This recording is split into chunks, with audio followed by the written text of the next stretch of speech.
Bonjour à tous, bienvenue à ce nouveau webinaire dans le cadre du projet Terrae.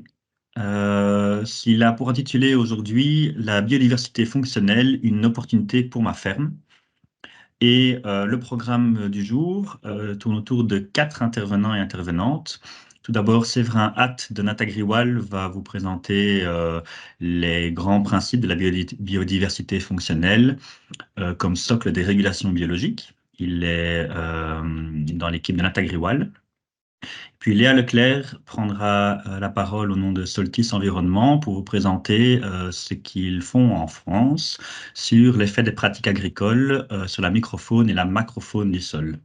Ensuite, Julien Louviot de la Haute École Condorcet, en partenariat avec le laboratoire provincial du Hainaut, vous présentera quelques analyses disponibles sur l'activité biologique des sols en Wallonie, et plus particulièrement au niveau de la province du Hainaut.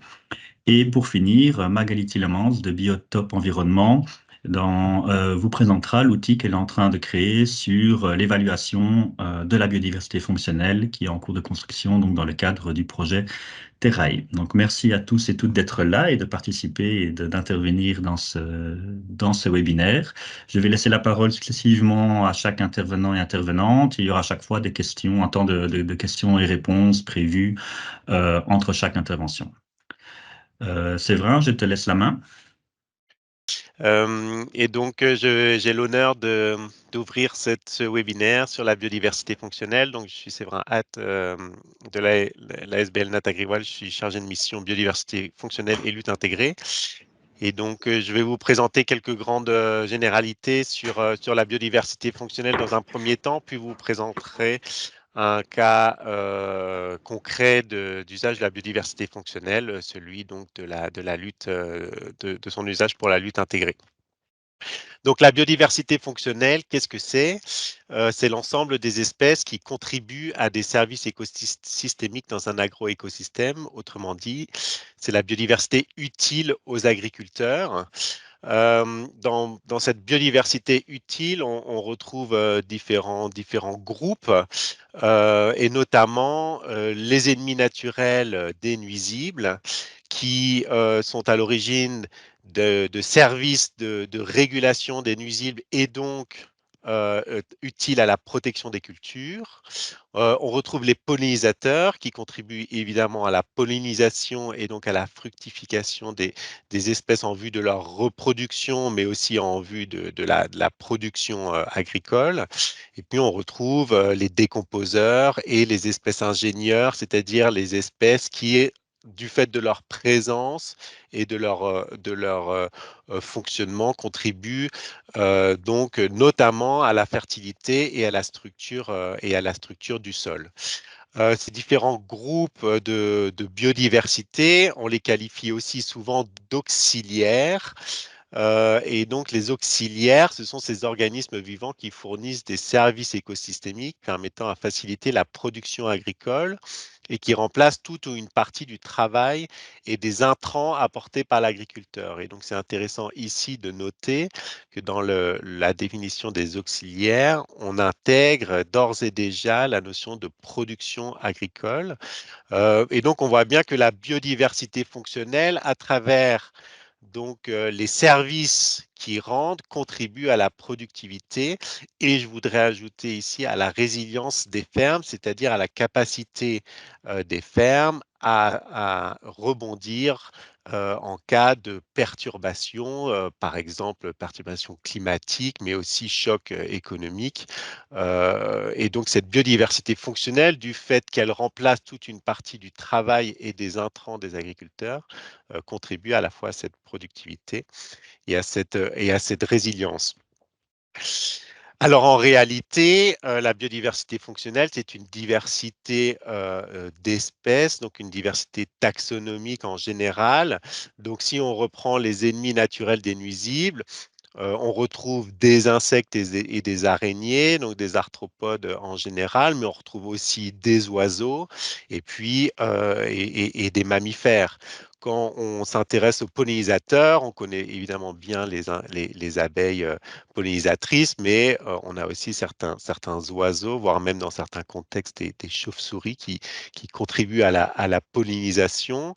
Quand on s'intéresse aux décomposeurs et aux espèces ingénieurs, on retrouve bien sûr la microflore du sol, des bactéries, des champignons, et on en parlera longuement aujourd'hui, et c'est une bonne nouvelle. On retrouve aussi donc des lombriciens, des arthropodes, donc qui sont plutôt les macro-organismes du sol, mais aussi des plantes qui, à travers leur système racinaire ou leur symbiose, contribuent à la fois à structurer le sol, mais aussi à le fertiliser. Je pense ici notamment aux légumineuses, bien sûr. Euh, et ces différentes groupes taxonomiques donc contribuent chacun donc à une diversité de services et donc on a ici une diversité d'auxiliaires qui sont en réalité soutenus par une autre dimension de la biodiversité fonctionnelle que j'ai qualifiée ici de support, c'est-à-dire cette diversité fonctionnelle qui va euh, permettre ou qui va favoriser la présence donc de ces auxiliaires et donc on retrouve ici à la fois la flore spontanée dans les cultures, mais aussi une flore entre guillemets sauvage, mais semée, et les ligneux, qui sont donc la végétation qui va fortement contribuer à déterminer la présence et l'activité de ces auxiliaires en vue de favoriser les régulations biologiques qu'on a mentionnées. Et donc, on peut finalement réorganiser ou repenser ces différentes catégories de biodiversité fonctionnelle ainsi en deux catégories qu'on va qualifier donc de biodiversité planifiée et de biodiversité associée. Et c'est important dans le contexte agricole puisque la biodiversité planifiée, c'est celle qu'on va planifier, c'est-à-dire qu'on va maîtriser, en tout cas en partie, et c'est cette biodiversité planifiée qui va ensuite avoir un effet sur tout un ensemble d'espèces, d'organismes qui, eux, sont la biodiversité associée et que, elles, finalement, on ne maîtrise qu'indirectement à travers donc la planification d'un certain nombre d'espèces. Et alors, en amont de tout ça, on va avoir les pratiques agricoles qui vont à la fois évidemment déterminer la biodiversité planifiée, c'est-à-dire le choix des cultures qu'on va semer, mais aussi donc potentiellement est-ce qu'on va les semer, par exemple, en association ou pas? Donc voilà, tous ces aspects de pratiques agricoles, mais aussi, et on va le voir plus longuement après, donc l'aménagement d'habitats dans ou en bordure des parcelles qui participent, enfin, disons, qui entrent dans la notion de pratique agricole, ou alors la gestion des haies, et puis évidemment toutes les pratiques agricoles qui vont avoir un effet alors direct sur la biodiversité associée. Évidemment, quand par exemple, dans les pratiques de désherbage, on va évidemment affecter euh, la flore spontanée ici. Et donc, néanmoins, c'est cette biodiversité planifiée qui va avoir un rôle très important dans la présence et l'activité donc des auxiliaires qui ensuite vont contribuer donc à la productivité et à la résilience des fermes. Mais si c'est à travers cette biodiversité planifiée qu'on va pouvoir, donc vous l'avez vu, de cause à effet, favoriser les auxiliaires et la régulation biologique, finalement, ça va être déterminant pour savoir enfin, ça va être déterminant dans la diversité du paysage agricole que l'on va retrouver, et donc à savoir si on va être plutôt dans un paysage simplifié, où finalement on a une biodiversité très limitée, ou dans un paysage beaucoup plus diversifié.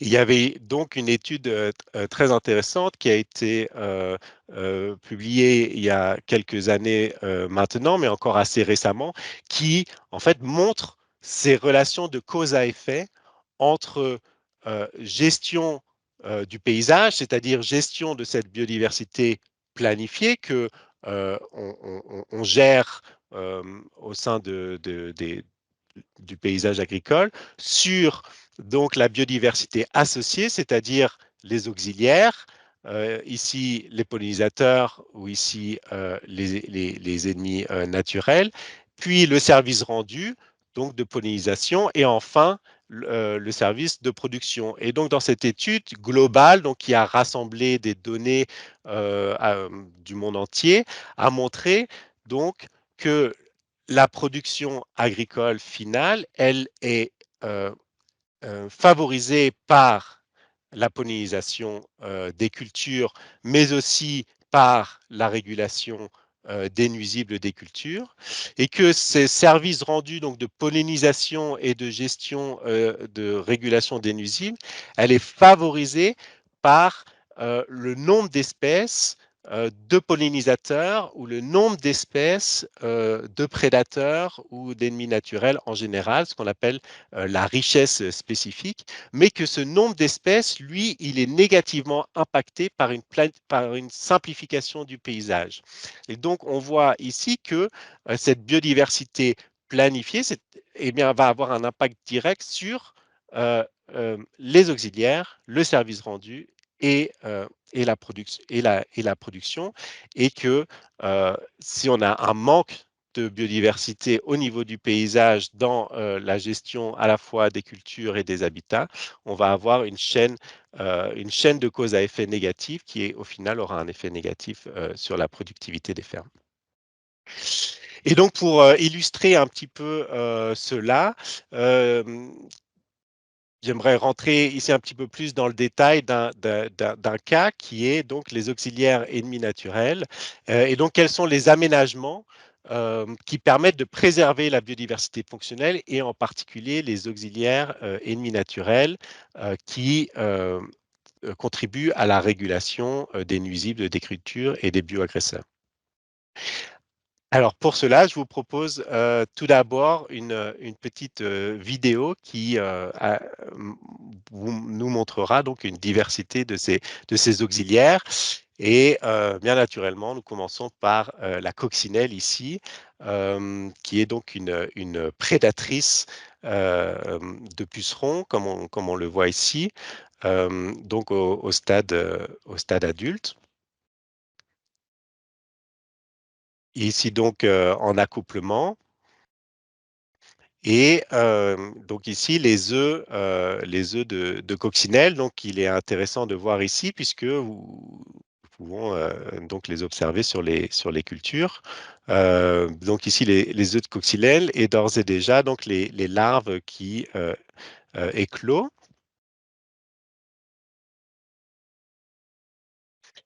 et qui, à peine éclos, donc partent à la recherche de proies. Et donc, vous voyez que la larve de coccinelle, dès son premier stade donc larvaire, est déjà une prédatrice vorace.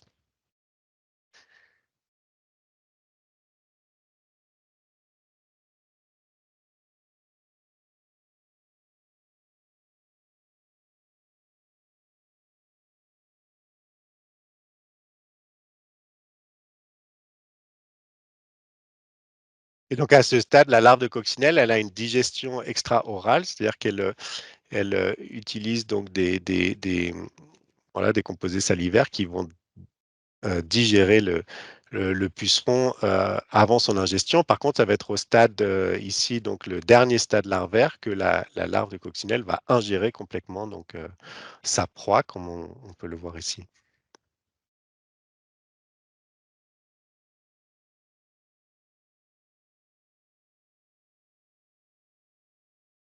Et donc la coccinelle, comme l'ensemble des auxiliaires qu'on va voir ici, sont ce qu'on appelle des insectes holométaboles, c'est-à-dire qu'ils ont un cycle de développement en métamorphose complète. C'est important simplement pour distinguer donc des différents stades de développement d'un même organisme. Donc la larve, ici ce qu'on appelle la pupe, donc c'est le stade inactif duquel émergera l'adulte.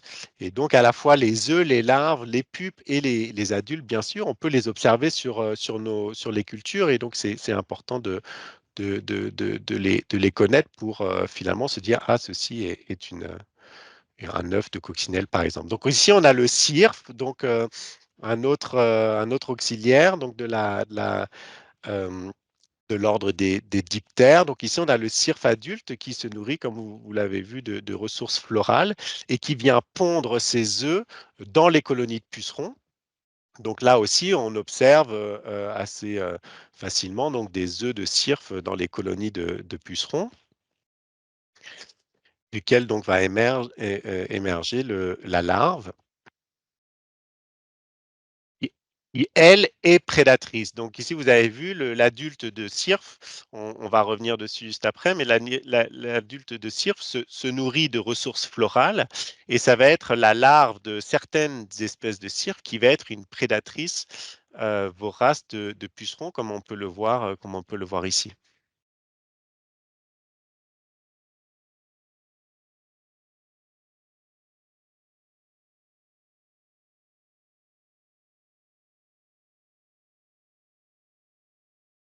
Donc vous voyez que les larves, elles ont donc différents stades larvaires, donc au fur et à mesure qu'elles grossissent. Donc la larve de cire, vous voyez, elle n'a pas de pattes, donc elle se déplace quand même moins vite et moins loin par exemple, qu'une larve de coccinelle, d'où le fait que vraiment l'adulte vient pondre ses œufs vraiment dans la colonie de pucerons pour faciliter euh, donc la capacité de la larve à avoir de quoi se nourrir dès qu'elle est éclos de l'œuf.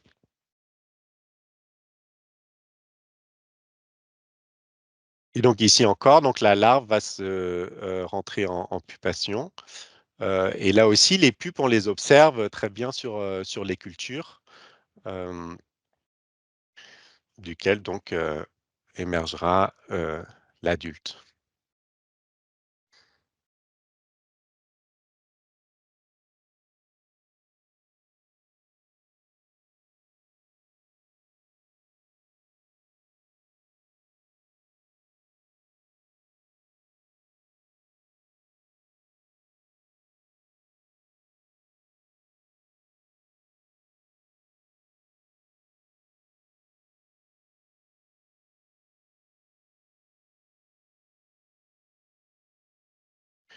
Et donc, il lui ira se nourrir de ressources florales à nouveau. Donc ici, un troisième auxiliaire qui est le chrysope. euh, qu'on observe moins facilement que des cirques, mais qu'on peut quand même observer, notamment parce qu'il a un vol plutôt en fin de journée ou tôt le matin. Donc ici, vous avez vu donc ces œufs qui sont au bout d'un pédicelle. Auquel a émergé donc la larve qui a donc des pièces buccales, comme vous l'avez vu, très développées, euh, et notamment donc des mandibules très importantes. Et donc la larve, elle aussi. Donc chez le chrysope, c'est comme chez le cirque, c'est-à-dire que c'est l'adulte, en tout cas du chrysope vert qu'on a vu ici, qui est l'espèce commune de nos régions, se nourrit de ressources florales aussi, de nectar et de pollen. Et ça va être la larve qui va être, elle, une prédatrice de pucerons, comme on le voit très bien ici.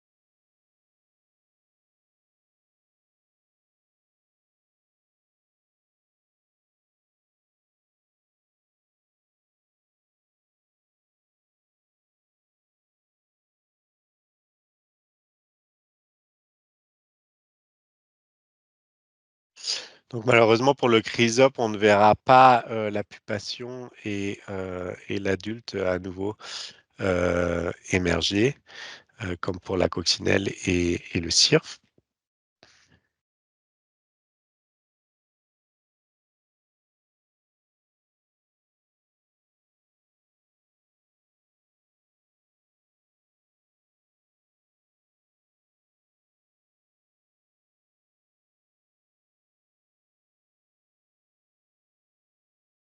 Et le quatrième et dernier groupe d'ennemis d'auxiliaires ennemis naturels ici que je voulais vous montrer, ce sont les parasitoïdes. Donc les parasitoïdes, on va le voir, sont un petit peu différents. Donc ce ne sont pas des prédateurs, mais ce sont des parasites qui, comme on le voit ici, viennent pondre leurs œufs euh, à l'intérieur du corps du puceron.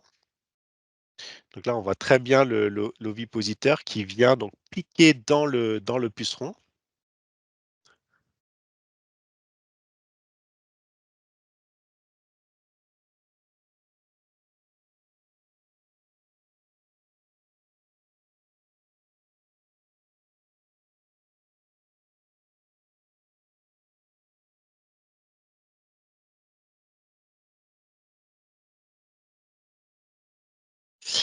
Et alors, la larve va éclore de l'œuf à l'intérieur du puceron et consommer le puceron de l'intérieur jusqu'à le tuer.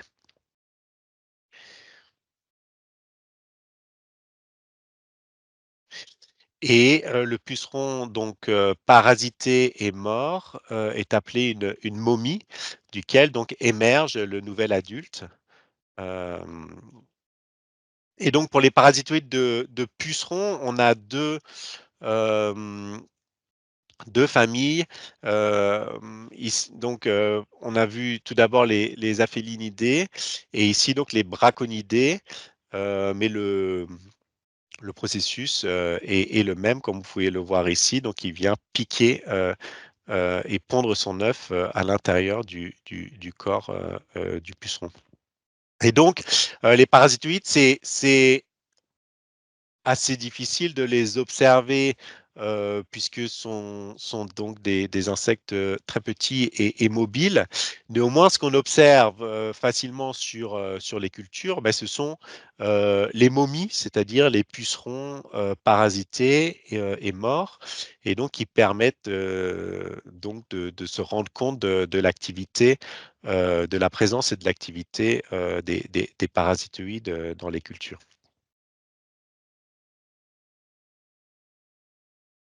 Donc les momies sont comme ça des petites boules de pucerons, mais qui conservent quand même la forme du puceron, ce qui permet quand même de les reconnaître.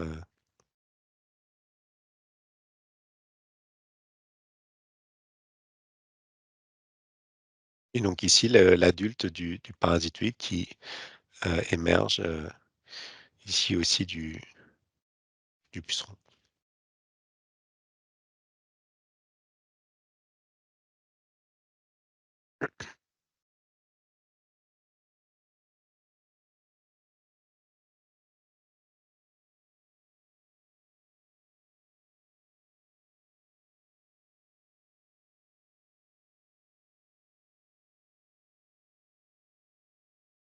Donc voilà, ici pour résumer, donc on a vu donc des prédateurs et les parasitoïdes, et donc on a bien vu qu'ils ont différents stades de développement. Et que à chacun de leurs stades de développement, ils peuvent avoir donc des régimes alimentaires différents. La coccinelle, elle est prédatrice au stade adulte, mais aussi au stade larvaire. Quand le chrysope et le cirque vont être donc prédatrices au stade larvaire uniquement, et pour le cirque, encore une fois, certaines espèces uniquement. Quand l'adulte, lui, se nourrira donc de ressources florales, et c'est le cas aussi des parasitoïdes. On ne l'a pas vu dans la vidéo, mais donc l'adulte se nourrit aussi de nectar principalement, viendra donc parasiter des pucerons donc pour le développement de sa larve. Et néanmoins, il arrive que des coccinelles viennent se nourrir de nectar et de pollen de fleurs, et aussi, comme ici, donc une larve de chrysope qui vient se nourrir de nectar de fleurs. Et ici, les études montrent que c'est une ressource facultative, c'est-à-dire que le nectar, du fait que c'est une ressource sucrée, permet donc à l'individu de survivre grâce à l'énergie que fournit le nectar. Néanmoins, ce n'est pas une ressource alimentaire qui permet en réalité à l'insecte de se développer sur le long terme. Néanmoins, on voit donc que les ressources florales sont importantes pour ces auxiliaires ennemis naturels. Euh, Néanmoins, on a vu ici que ces différentes auxiliaires eh bien, sont assez spécialistes de leur proie, c'est-à-dire qu'ils vont avoir un cycle qui va être assez synchrone à celui de leur proie. Par exemple, ici, dans le cas des coccinelles, donc c'est une modélisation, mais qui indique que la coccinelle, si elle vient pondre ses œufs trop tôt, donc par rapport au développement des populations de pucerons. Donc cette courbe ici, c'est l'abondance en pucerons. Et donc si la coccinelle elle vient pondre trop tôt dans les colonies de pucerons, c'est-à-dire qu'il n'y a pas encore beaucoup de pucerons, finalement, il n'y aura pas beaucoup de proies pour ces larves et donc elle ne va pas pouvoir se développer. Et à l'inverse, si elle vient pondre trop tard, eh ben, la population de pucerons, elle va finir par diminuer. Et là aussi, il n'y aura pas de ressources alimentaires suffisantes pour ces larves. Et donc, on observe que finalement, les coccinelles, elles viennent pondre dans les colonies de pucerons quand même il y a suffisamment de pucerons pour ces proies. Et de la même manière, ici, donc, ce sont des observations de terrain réalisées sur du soja, mais qui montrent que la présence des larves de cirque est synchrone à celui du développement des populations de pucerons. Et donc, l'enjeu ici est qu'on arrive à favoriser la présence de ces auxiliaires prédateurs en leur offrant des ressources alimentaires euh, d'une certaine manière alternatives aux proies qui sont les nuisibles des cultures qu'on souhaite réguler, contrôler. Et donc pour cela, il y a deux moyens de le faire. Notamment pour les coccinelles, ça va être de leur offrir des proies alternatives, ce qu'on appelle des proies alternatives. Donc, ce sont en fait des pucerons, par exemple, mais qui ne sont pas les pucerons euh, de la culture qu'on cherche à protéger, mais qui va être des pucerons d'autres cultures ou enfin de d'autres plantes qui n'ont pas un intérêt agronomique ou économique majeur. Donc, il y a différentes approches pour cela. Ça va être, par exemple, d'avoir des plantes compagnes ou des cultures associées qui vont, elles, être infestées par des pucerons, mais pour lesquelles ça ne pose pas un problème majeur, mais dont ces infestations de pucerons vont être plus précoces que celles de la culture d'importance. On peut noter par exemple la févrole, si elle est associée à une autre culture, la févrole va être infestée par notamment le puceron noir de la fève, qui va créer, comme vous voyez ici, des grappes importantes de pucerons et qui va attirer les coccinelles, où on peut semer des espèces dites sauvages qui vont être aussi infestées par des pucerons, par exemple ici la vesse, mais aussi il y a un certain nombre donc d'espèces ligneuses dans les haies qui vont être, elles aussi infestées par des pucerons, par exemple, qui vont pouvoir attirer ces auxiliaires tôt dans la saison. On retrouve par exemple donc tous les prunus, euh, mais aussi par exemple le sureau qui est infesté par un puceron spécialiste du sureau tôt dans la saison, ce qui permet de maintenir par exemple les coccinelles dans l'environnement agricole avant que les populations de pucerons viennent infester les cultures. Pour le cirque, ça va être un petit peu différent puisque, comme on l'a vu, l'adulte de cirque, lui, se nourrit uniquement de ressources florales. Et donc, ça va être vraiment la présence de fleurs dans l'environnement qui va déterminer la présence des adultes et donc la capacité de ces adultes à venir donc pondre leurs œufs dans les premières colonies de pucerons. Et donc là, pour favoriser des ressources florales, on va implémenter des habitats fleuris ou bien des bandes fleuries ou bien des haies. Et alors ici, un élément quand même que je trouve important de mentionner, c'est que toutes les fleurs ne sont pas bénéfiques pour les cirques, puisque ça va être la bonne relation entre le cirque et la disponibilité du floral qui va être déterminante, et notamment le fait que le nectar soit facilement disponible. Et ça va être déterminé par la profondeur de la corolle de la fleur. C'est-à-dire que le cirque a, disons, une pièce buccale qu'on appelle le proboscis, qui a une longueur limitée. Et donc, si le nectar est trop profond dans la fleur, le cirque va pas savoir accéder à ce nectar et donc va n'avoir aucun effet intéressant. Et donc, il y a une étude ici tout à fait intéressante qui montre que seulement certaines fleurs qui ont une profondeur effective de corolle qui ne dépasse pas 1,6 mm, qui vont permettre aux cirques de survivre. Et quand la profondeur de corolle est enfin, quand la corolle est trop profonde, alors les cirques ne s'y intéressent plus. Et donc, on retrouve dans ces espèces qu'on va pouvoir dites bénéfiques aux cirques, donc les apiacées, donc typiquement la carotte sauvage, le fenouil, la coriandre, la grande berce, comme mentionné ici. Certaines astéracées, notamment l'aquilée millefeuille, mais aussi le bleuet, du fait que le bleuet produit du nectar extrafloral, c'est-à-dire du nectar qui n'est pas produit dans la corolle, mais à d'autres endroits de la plante. Euh, alors que les fabacées, donc toutes les légumineuses, elles sont beaucoup moins intéressantes, sauf la vesse qui, elle aussi, produit du nectar floral, extrafloral, c'est-à-dire du nectar qui n'est pas produit dans la fleur. Et puis quelques autres espèces, donc on va noter ici donc le sarrasin et la bourrache. Et donc, ça va être important quand on va planifier notre biodiversité fonctionnelle, donc c'est-à-dire choisir les espèces de fleurs qu'on va semer pour favoriser, par exemple, les cirques, de choisir donc les bonnes espèces.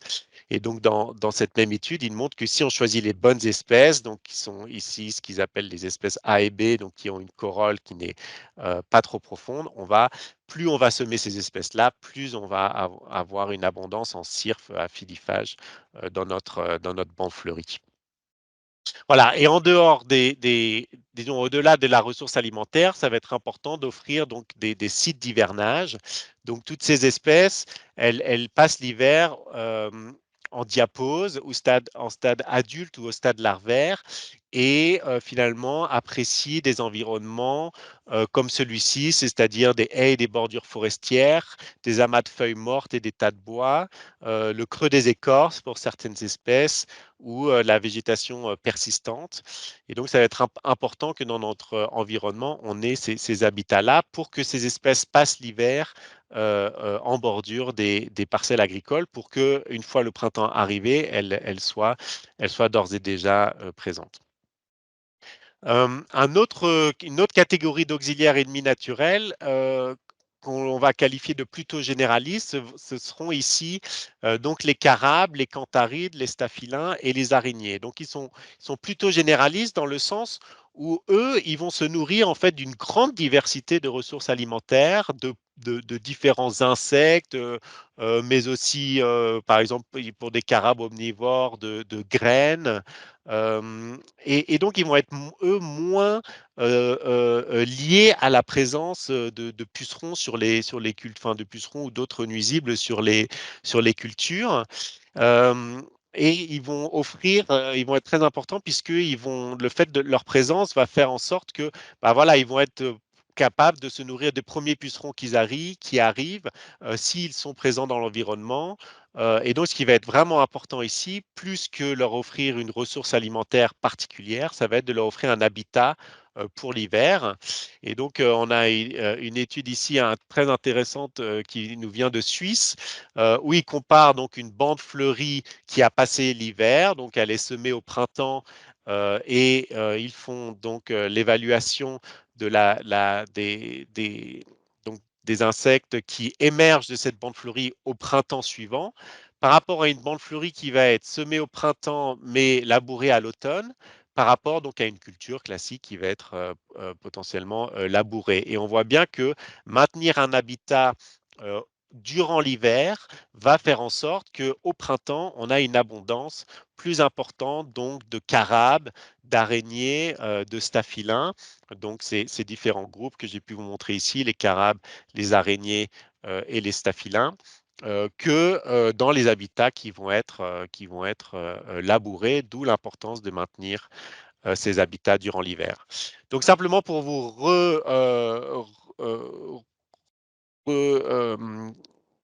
ordonner donc ces différents auxiliaires ennemis naturels, on a vu qu'il y a donc ceux-ci, les premiers, donc les cirques, les coccinelles et les parasitoïdes, qui sont plutôt spécialistes de leur proie ou de leur hôte, et puis qui vont être assez sensibles donc à la présence de ceux-ci et qui vont venir pondre leurs œufs vraiment dans les colonies, notamment de pucerons. Et puis ceux qui vont être qualifiés de prospecteurs et de polyphages, donc les carabes, les staphylins, les cantharides, les araignées, qui eux vont donc créer un fond d'auxiliaires qui vont être importants pour et ben, notamment contrôler les premières colonies de pucerons.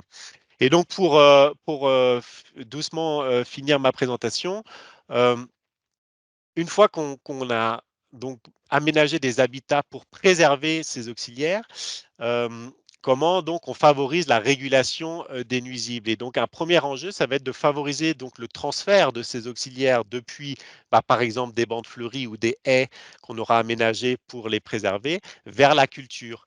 Et ce qui va être vraiment très important pour cela, ça va être de favoriser ce qu'on appelle la longueur d'interface, c'est-à-dire en fait l'interface entre l'habitat et la culture. Et c'est ce qui est montré ici dans ce graphe, où on a donc ici la longueur d'interface par rapport eh bien, à la surface de l'habitat semi-naturel. Et pour des auxiliaires volants donc, qui passent l'hiver dans l'habitat, ça va être très important donc on ait une longueur d'interface suffisante. Donc ici en jaune, donc c'est une plus grande abondance et en bleu, une plus faible abondance des auxiliaires.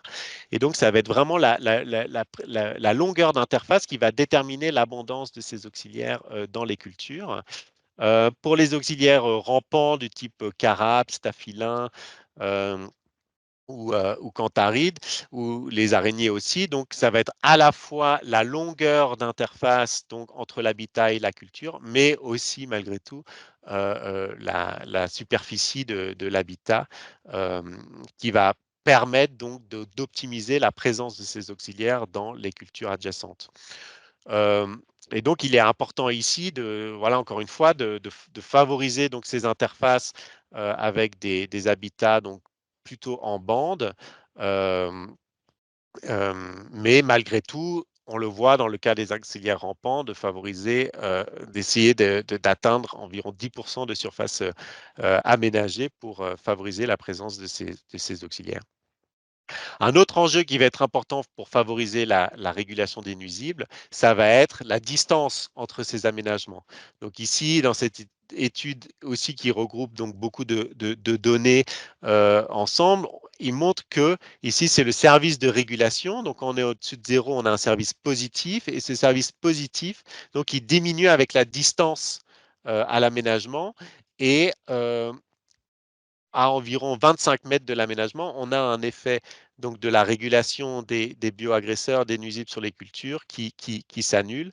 Et donc, d'où que on préconise donc d'avoir des aménagements donc à des distances limitées pour que on ne soit jamais trop loin d'une bande fleurie ou d'une haie pour ces auxiliaires. Donc, pour résumer, pour répondre à la question, donc quels aménagements pour favoriser la biodiversité fonctionnelle et notamment les auxiliaires ennemis naturels en vue de la régulation, donc du service de régulation des nuisibles. Donc, ce qui va être important, c'est d'offrir des ressources alimentaires, donc du nectar et du pollen facilement disponibles et des proies alternatives pour ces prédateurs plutôt spécialistes. Et on retrouve dans les aménagements qui sont soutenus par la politique agricole commune, notamment les MAEC, mais aussi les jachères mellifères dans l'écorégime maillage écologique, donc des espèces florales et des espèces qui enfin, des espèces florales qui sont intéressantes pour ces auxiliaires et qui maintiennent des populations de proies alternatives. Mais donc, favoriser des aménagements fleuris pour ces auxiliaires, c'est vraiment important. Et puis d'offrir de la stabilité et notamment des aménagements pluriannuels. Donc, on l'a vu pour les insectes qui passent l'hiver. Enfin, disons, des aménagements qui favorisent l'hivernage de ces auxiliaires à proximité des parcelles cultivées. Et donc, pour favoriser ensuite la lutte biologique et la régulation des nuisibles, donc allonger les interfaces et donc favoriser des aménagements en bande sur la longueur de la parcelle plutôt que des blocs dans un coin de champ et de réduire les aménagements. Et donc, si on a un effet de lutte biologique qui s'annule à 25 mètres de l'aménagement, eh bien, il devient donc intéressant d'installer des bandes intraparcellaires tous les 50 à 60 mètres de culture. Et là, ça peut être en fonction, par exemple, des machines qui sont utilisées dans les cultures. Mais donc, pour qu'on soit jamais à plus de 25-30 mètres d'un aménagement pour favoriser donc la présence de ces auxiliaires. Donc voilà, si je reviens un petit peu à notre biodiversité fonctionnelle, on a vu que donc la présence d'une biodiversité dite de support, à la fois sous forme de flore sauvage semée comme dans des bandes fleuries ou de ligneux dans des haies, vont pouvoir favoriser donc des auxiliaires ennemis naturels des nuisibles et contribuer donc à la protection des cultures en vue de favoriser la productivité et la résilience des fermes. Mais donc, encore une fois, la biodiversité fonctionnelle, c'est une grande diversité taxonomique. Et donc, on va pouvoir avoir la chance désormais de euh, parler donc plutôt de la flore du sol. Et donc, je laisse la parole à mes collègues ici. Je vous remercie pour votre attention. Merci beaucoup, Séverin. C'était très intéressant. Toujours un plaisir de voir les belles images en gros plan des insectes. Est-ce qu'il y a des questions? On a un peu de temps pour deux, trois questions dans l'assistance. Vous pouvez désactiver votre micro et prendre la parole spontanément.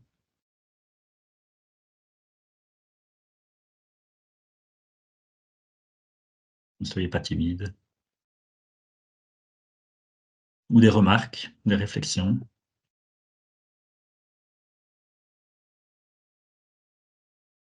Bah, c'était très clair. Moi, j'ai peut-être juste une petite réflexion qui m'est venue. C'était très intéressant une des premiers, un peu un des premiers articles que tu as cité sur l'importance que revêt la diversité des espèces pour remplir ces rôles de régulation, notamment que sont la biodiversité, la pollinisation et la régulation des nuisibles. Et je trouve qu'on l'oublie un peu trop dans le secteur agricole quand on parle des auxiliaires au sens large.